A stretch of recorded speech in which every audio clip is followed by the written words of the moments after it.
Hi, everyone. Steve Adubato. We kick off the program talking about housing and homelessness with someone who knows it well. She's Taiisa Kelly. She's the chief executive officer of a terrific organization called Monarch Housing Associates. We'll put the website up right away.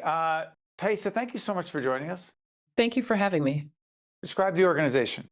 Sure. Monarch, we're a nonprofit consulting agency that was formed in 1990. Our belief is that everyone deserves a safe and stable place to call home because we believe that housing is a human right. And so we do that by ensuring that we can help nonprofit organizations build affordable and supportive housing, working with developers, both nonprofit and for-profit developers, to build housing. And we work with communities across the state to really figure out how to better address homelessness within their region and develop and implement plans that really help people to get back into housing and get stable on their feet. We also engage in public policy work to make sure that we have the resources to do that and the policies that make sense in this effort to create housing opportunity and to end homelessness. Taiisa, to what degree do our policies make sense on the federal and or the state level to confront the crisis of homelessness? So things are changing. We were going in the right direction for quite a while. We know that there are best practices that work to really end homelessness. Those are things like programs such as Housing First, which say, let's help a person get into housing before we start to figure out the services, because at the end of the day, a person needs to be stable before they can work on other things. There were investments in programs like rapid rehousing that help to provide temporary rental assistance. And so we have a lot of those things happening at the state level, and we did have some of that happening at the federal level, but there has been a change in approach and tone at the federal level that is moving in a direction that we know is not what works to end homelessness. So we've got a little bit of a unique situation in New Jersey where we've got some state efforts to really end homelessness, engaging in practices that work and policies at the federal level that potentially can undermine that. So let's be more specific.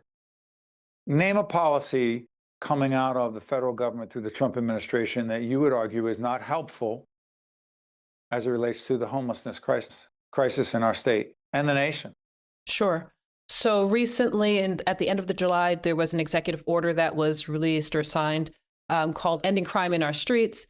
And it really called for essentially the criminalization of homelessness. It really called for communities to enforce camping bans, anti-loitering bans, bans on anybody who's experiencing unsheltered homelessness to prevent them from being on the street. It calls for involuntary institutionalization of individuals if they do not choose to participate in services. And it also pulls away from programs such as harm reduction and Housing First that we know really work to help engage people in services. Those types of activities really move us backwards in this work, because those were the ways that we approached homelessness, 20, 30 years ago that did not work. And we moved towards a more productive approach of Housing First, of trauma-informed supports. Hey, so why do you think leaders in the federal government, we'll talk about the United States Supreme Court and a recent decision as it relates to, some people argue, making homelessness illegal in a second. What do you believe the motivation is on the part of those in the federal government and the Trump administration to push such policies? How does that help communities, A and B? They would argue they're just trying to get homeless people off the street. So I think there's two things that are happening that are really dangerous that are happening at the same time. One, they are conflating homelessness with criminal activity and criminalization and, implementing a punitive criminal justice approach to addressing homelessness when it is essentially a state of a person not having a place. 1 second, I'm so sorry for interrupting. At times when there are incidents, criminal incidents, high profile criminal incidents that are sometimes caught on videotape and then spread throughout social media, there is a perception on the part of many, not just in government, but in society overall, that there is a correlation between homelessness / mental health / criminal activities, violent crime, in which innocent people are victims. So I would say that the unfortunate reality is that those incidents are the ones that are highlighted, but the reality is the total population of people experiencing homelessness, the total population of people who are unsheltered experiencing homelessness are not represented by those individual incidents that happen. The reality is the majority of people who are experiencing homelessness because they are not earning enough money to afford a place to live. They got behind in their rent, they got evicted. And for those who are on the street, they were not able to get into a shelter. There's not enough shelter beds. There's not enough housing opportunities for people. Yes, there are going to be incidents of people who have mental health, who are struggling with mental health issues or substance abuse issues that are also within that homeless population as well. But that is not the majority, and that is not the only part of the homeless population. So if we are creating rules for a small segment that is being applied to the whole population, it's like throwing out the baby with the bathwater. You're hurting everybody in the process, and you're not supporting and helping those who do have mental health issues or support substance abuse challenges as well.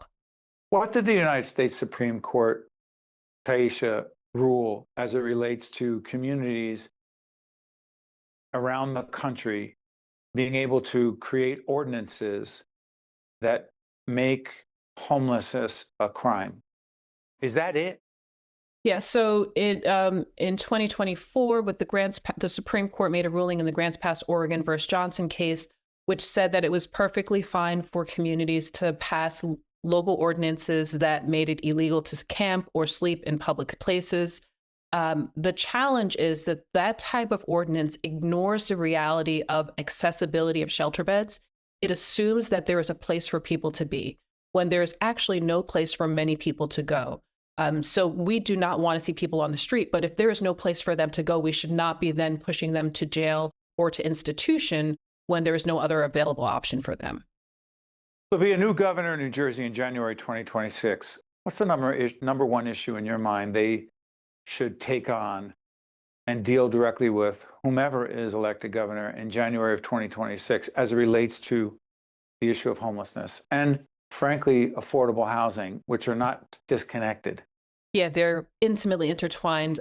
It's hard to say number one, but I would definitely What's most say pressing, or a couple most pressing? Go ahead. couple most pressing, I would say definitely is we need to be investing in building more affordable housing and deeply affordable housing that is affordable to people who are earning very, very low incomes, working minimum wage jobs.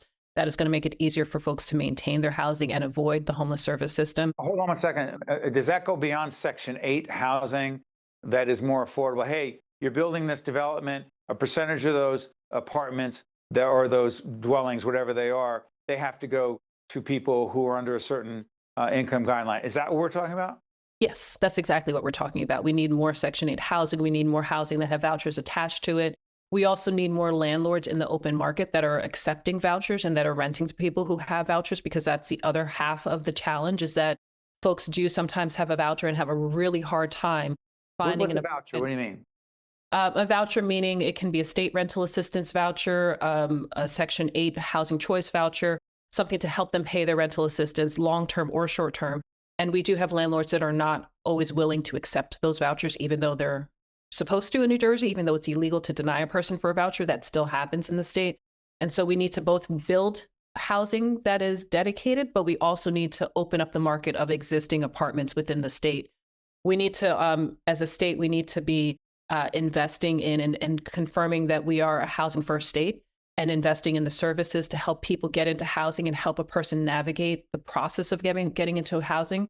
If you can imagine being unsheltered and being homeless for a long period of time on the street, you've lost your IDs, you've lost your birth certificate, you've lost your social security card. And those are some of the primary things that landlords are looking for when you're applying for an apartment. So there's a whole process of getting the documents that you need, of signing up for programs, of even just kind of getting started in the process before you can move into an apartment. And so investing in services to help support people through that process is really important. Taiisa Kelly will not be the last time she joins us. She's the CEO of Monarch Housing Associates. Taiisa, thank you so much for joining us. We appreciate it. Thank you very much. You got to stay with us. We'll be right back. State of Affairs with Steve Adubato is a production of the Caucus Educational Corporation. Funding has been provided by the Russell Berry Foundation, Robert Wood Johnson Foundation, RWJ Barnabas Health, Let's Be Healthy Together, the Adler Aphasia Center, New Jersey Board of Public Utilities, the New Jersey Economic Development Authority, Johnson & Johnson, the Fidelco Group, and by Kane University. Promotional support provided by NJ Biz, And by Meadowlands Media. Hi, I'm Naomi Gewirtz from the Adler Aphasia Center. Aphasia is a language disorder that usually results from a brain injury such as stroke or a brain tumor. While aphasia can affect one's ability to speak, understand, read, and write, it does not affect intellect. Programs offered at our center help improve communication skills as well as confidence and quality of life while surrounded by others who understand aphasia. If you or a loved one is diagnosed with aphasia, there is hope and community.